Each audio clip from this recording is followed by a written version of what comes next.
Hello everyone, welcome back to the channel. Today's story is one that has sent shockwaves across global capitals, stunned diplomats, ignited fierce debates in NATO circles, and left Ukraine genuinely speechless. What Canada has just done is being described by analysts as one of the most unexpected geopolitical moves of this conflict era. A move that no one saw coming, a decision that challenges long-held assumptions about alliances, priorities, and the future direction of Western support for Ukraine. For months, Canada had been seen as one of Ukraine's most consistent and vocal supporters. From military aid to financial assistance, from sanctions on Russia to diplomatic pressure in international forums, Ottawa positioned itself firmly on Kyiv's side.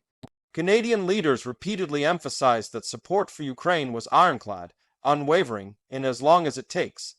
That language mattered. It reassured Ukraine, it reinforced NATO unity, and it signaled to Moscow that the West was not backing down. And then came this move.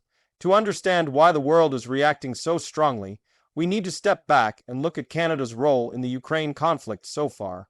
Canada was not just another donor country. It was one of the earliest nations to provide lethal aid. It trained Ukrainian forces under Operation Unifier. It welcomed thousands of Ukrainian refugees. It coordinated closely with the United States and European allies. Canadian flags flew beside Ukrainian ones at rallies across the country. The political consensus in Ottawa seemed rock solid, which is exactly why this sudden shift feels so shocking. Canada's latest decision, announced with carefully chosen words and diplomatic caution, represents a dramatic recalibration of its Ukraine policy. While officials avoided using the word withdrawal, the implications are clear. Canada has either paused, redirected, or fundamentally altered a key aspect of its support in a way that directly impacts Ukraine's war effort and long-term strategy.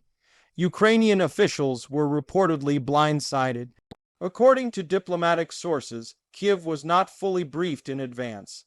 There was no long transition period, no quiet behind the scenes preparation. Instead, the announcement landed like a thunderclap. One Ukrainian diplomat privately described the moment as stunning, while another used a single word, disbelief. So what exactly did Canada do that caused such a reaction? At the heart of this shock is Canada's decision to significantly change the nature of its military and strategic assistance. Rather than expanding support or maintaining existing levels, Ottawa chose to pivot. Resources once earmarked directly for Ukraine are now being reassigned, delayed, or conditioned in ways that dramatically reduce their immediate battlefield impact. Some of this involves military equipment that Ukraine desperately needs now, not later. Some of it involves funding mechanisms that were expected to continue without interruption. And some of it involves political signaling that suggests Canada is rethinking how far it is willing to go as the war drags on with no clear end in sight.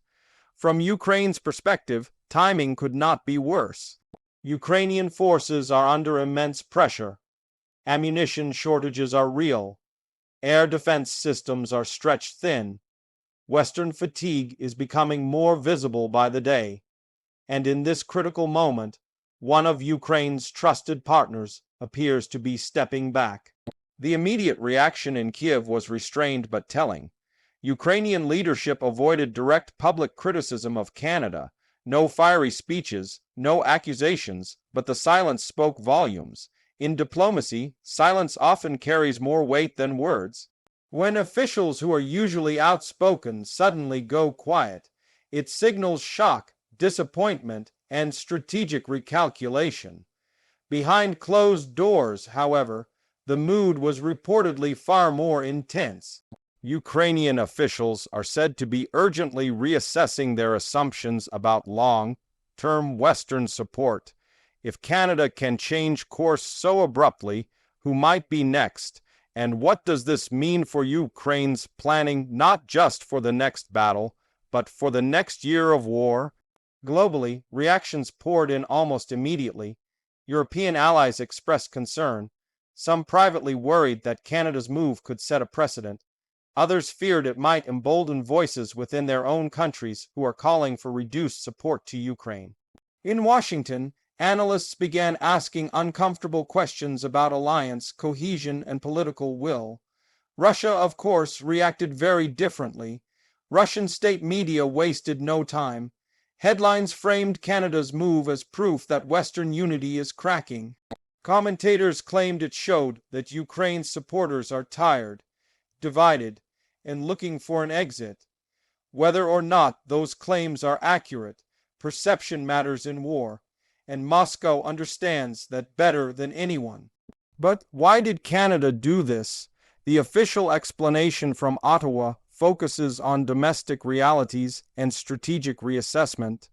Canadian officials cited economic pressures, military readiness concerns, and the need to balance multiple global commitments.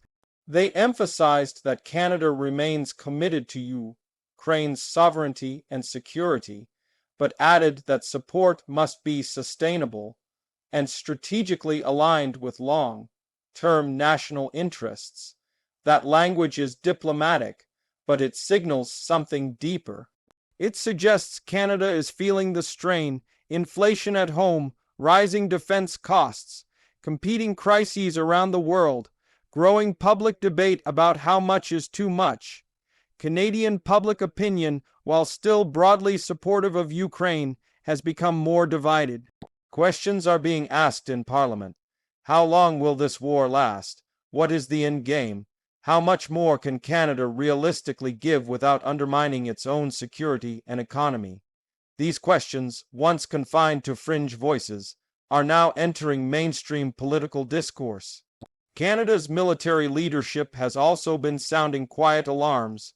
Years of underinvestment have left gaps in readiness. Equipment stocks are not infinite. Training missions abroad require personnel who are also needed at home.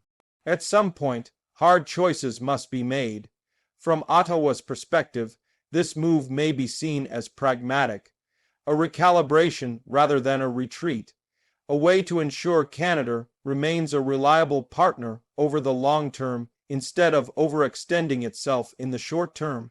But from Kyiv's perspective, pragmatism looks a lot like abandonment. Ukraine has structured much of its defense planning around continued Western support. Every delay, reduction, or shift forces painful adjustments. It means rationing ammunition. It means prioritizing some fronts while sacrificing others. It means harder decisions about when and where to fight. There is also a psychological dimension. Morale matters. Knowing that allies stand firmly behind you strengthens resolve.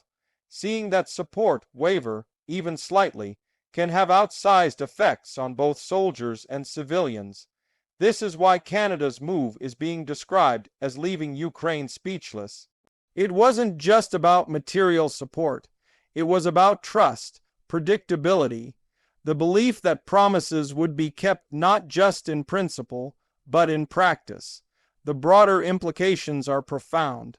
If Western countries begin adjusting their commitments unilaterally, coordination becomes harder. Ukraine's ability to plan suffers, and Russia gains opportunities to exploit divisions, both real and perceived. Some analysts warn that this moment could mark the beginning of a new phase in the conflict. A phase where Western support becomes more conditional, more fragmented, and more influenced by domestic politics than by strategic necessity. Others argue the opposite. They say Canada's move could force a more honest conversation within the West about goals, limits, and end states. Endless escalation without a clear strategy is risky. Reassessment, they argue, is not betrayal but responsibility. Still, the optics are undeniable. Canada's decision has changed the tone of the conversation. It has introduced uncertainty where there was once confidence. Within NATO, this has triggered quiet consultations.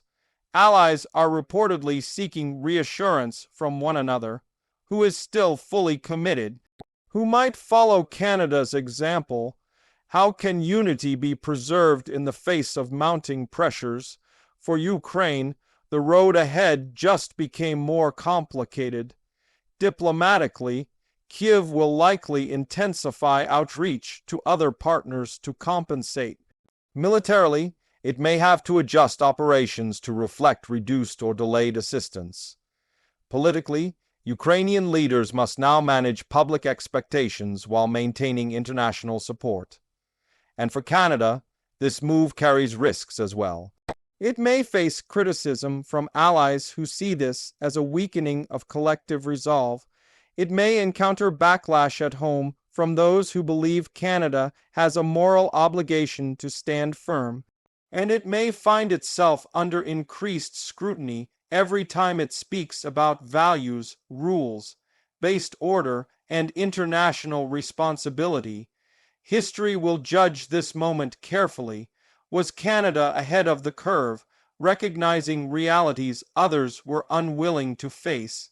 Or was it the first crack in a dam that had held back aggression through unity and resolve? What is clear is that the world is watching. Ukraine is watching. Russia is watching. And the consequences of this decision will ripple far beyond Ottawa and Kyiv. As the war continues with no easy answers, moments like this remind us that geopolitics is not just about tanks and missiles. It's about politics, economics, public opinion, and human endurance. Alliances are tested not when things are easy, but when costs rise and patience wears thin. Canada's shocking move has changed the conversation. It has forced everyone to confront uncomfortable questions about commitment, capacity, and the true price of standing against aggression. And for Ukraine, standing on the front lines of this historic conflict, the message was sudden, unexpected, and deeply unsettling. The world may still be processing what this means, but one thing is certain: nothing about this war is static anymore. Lines once thought solid are shifting. Assumptions are being challenged, and the outcome, as always, will be shaped not just by battlefield events, but by decisions made far from the front lines. Stay with us, because as this story continues to unfold, the implications of Canada's move may only be the beginning of a much larger global shift.